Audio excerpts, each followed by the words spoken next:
Aqui é a doutora Cristine Aguiar com os vídeos do canal Neuropediatria para você, esclarecendo uma dúvida frequente. A síndrome de Asperger, ela virou TEA? Transtorno do espectro autista? Sim. Na nova classificação, a síndrome de Asperger, ela está dentro do transtorno do espectro autista. Na síndrome de Asperger, nós temos algumas características que às vezes dificultam o entendimento dos pais por que a criança é classificada dentro do TEA. Normalmente a criança não tem atraso na fala, normalmente ela fala cedo, e ela fala bem, e ela tem até uma característica de falar de uma forma muito rebuscada, com um vocabulário que nem é o vocabulário, próprio da infância. Ela usa palavras que são mais rebuscadas, de adulto, quer dizer, com um vocabulário mais sofisticado. Embora ela tenha uma fala precoce e ela fale bastante e lhe responda, ela também possui uma dificuldade de comunicação, que é a definição do autismo. Ela tem dificuldades de explicar sentimentos, ela tem dificuldades de entender abstrato, entender figuras de linguagem, ela se perde na argumentação, muitas vezes, não fazendo o vínculo de contra-argumento.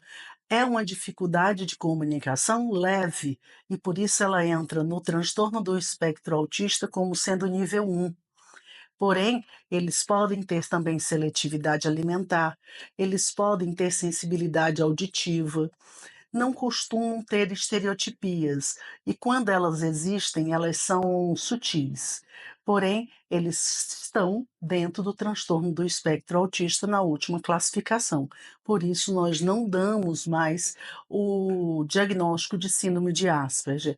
Dentro dessa classificação nova, ele será laudado como transtorno do espectro autista.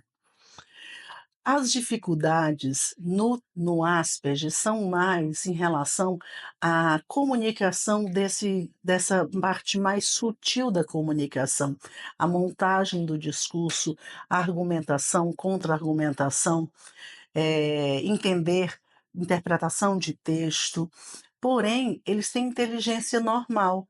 Asperger tem coeficiente, normal de inteligência, então eles podem manter um bom, rendimento escolar e podem até ser acima da média na escola, porém eles também têm uma dificuldade de socialização, porque quando eles vão conversar entre os pares, com pessoas da mesma idade, a dificuldade de comunicação, embora sutil, apareça.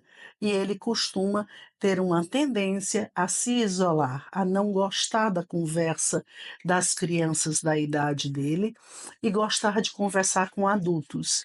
Então, por esse motivo, o transtorno do espectro autista no Asperger, ele cai no transtorno do espectro autista grau de suporte 1.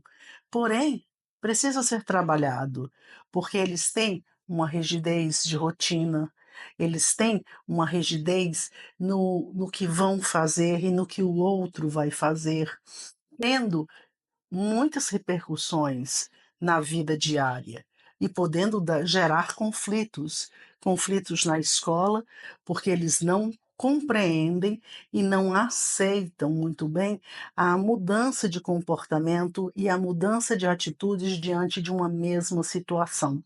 São muito pouco maleáveis para as mudanças que acontecem na vida do dia a dia. Então, eles necessitam de acompanhamento com psicologia, com terapia ocupacional e, normalmente, eles não têm necessidade de um grande aporte da fonoaudiologia, porque a fala é bem desenvolvida, bem explicada, com um vocabulário extenso, então eles normalmente não precisam de apoio fonoaudiólogo. Precisam do apoio fonoaudiólogo se a fonoaudiologia tratar a comunicação, porém não a fala, porque a fala está perfeita. Mas a comunicação, a montagem, do discurso, a montagem do contra-argumento, o entendimento de figuras de linguagem, pode ser tratado também com a fonoaudióloga se ela tiver essa abordagem ao paciente. A maioria das vezes, quem faz esse tipo de treinamento é o psicólogo. Porém, o fonoaudiólogo poderia, se ele tiver uma formação para trabalhar nessa área da comunicação, onde você tem aspectos mais sutis de comunicação, não tendo acometimento de fala. Espero ter esclarecido vocês. Se você gostou, dá um like, se inscreva no canal e acione as notificações automáticas. Um beijo.